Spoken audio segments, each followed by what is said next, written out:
चंद्रावर पोचला, सूर्याचाही अभ्यास करू लागला, बुलेटमध्ये बसून प्रवास करू लागला, समृद्धी महामार्गामुळे वेळ वाचू लागला, आपला देश किती विकास करू लागला. जगात कुठेही जा आपला देश सन्मान मिळू लागला, आपला देश एक वेगळा इतिहास जोडू लागला. सन्माननीय व्यासपीठ, वंदनीय गुरुजन आणि इथे जमलेल्या माझ्या मित्र आणि मैत्रिणींनो, सर्वांना माझा नमस्कार. मी अंजली संदीप झेंडे, श्री मल्हारनाथ हायस्कूल कानूर खुर्द इयत्ता 8वीची विद्यार्थी. तुमच्यासमोर आज माझा देश माझा अभिमान या विषयावर काही 4 शब्द बोलणार आहे, ते तुम्ही शांतपणे ऐकून घ्यावे अशी माझी नम्र विनंती. गमावलं त्याचं सिंहावलोकन करण्याच्या टप्प्यावर आपण येऊन पोहोचलोय. भारत हा नैसर्गिक साधन संपत्ती आणि खनिज समृद्ध देश आहे. माती हिमालय पायी सागराच्या लाटा लोळून घालत आहेत. देशातून गंगा गोदावरी ब्रह्मपुत्रांसारख्या रक्तवाहिन्या वाहत आहेत. निर्जीव पक्षी आकाश भरारी मारतोय, सैनिक आणि जवान डोळ्यात तेल घालून देशाची सीमा रक्षण करत आहेत. किसान लोकराजा बनला आहे. आपल्या देशाला शिमला, कुलू, मनाली, उटी यांसारखी समृद्ध पर्यटन स्थळे लाभले आहेत. एकूणच आपला भारत देश सुजलाम सुफलाम आहे. आपल्या देशाला पौराणिक आणि ऐतिहासिक संस्कृतीचा वारसा लाभला आहे.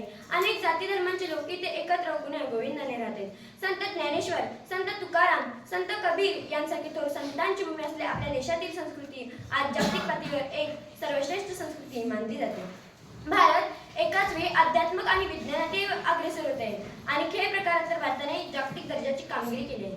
स्वातंत्र्याच्या या महोत्सवात गेली 79 वर्ष साहित्य, कला, क्रीडा, संस्कृती या क्षेत्रांमध्ये नामवंत लेखक, साहित्यिक, कलावंतांनी आपला अमीर ठसा उमटवला आहे.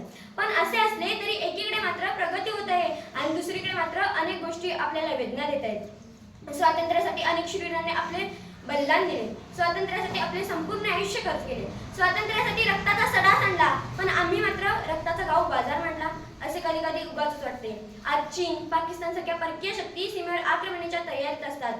देशामध्ये दहशतवादी हल्ले होतात. उरी पालोमन सारख्या रक्तलेल्या आठवणी आपल्याला दुःख देतात. आपल्या देशातील शेतकऱ्यांना स्वतःच्या हक्कासाठी आंदोलन करावे लागते आणि गरिबांना एक वेळचे जेवण सुद्धा मिळत नाही. अरे, जळणारी झोपडी आणि करपणारे रक्त हे भारतीयांचेच आहे, हे आपण का विसरतो? एकाच आईची लेकरे तिच्या रक्तासाठी तहानलेली असतील तर त्या आईची काय अवस्था होते? या सर्व आक्रमणामागे एक सामान्य माणूस भरडला जातो. जेव्हा धर्माच्या नावाखाली जातीय दमले होतात तेव्हा भारत मातेच्या हृदयाचे शेकडो तुकडे होतात. शेवटी एवढंच म्हणेन, भूमी ही माझी आहे, तिचा तिरंगा माझा सन्मान आहे. जगात कुठेही जाऊ दे मी, हृदयात फक्त तिचाच अभिमान आहे.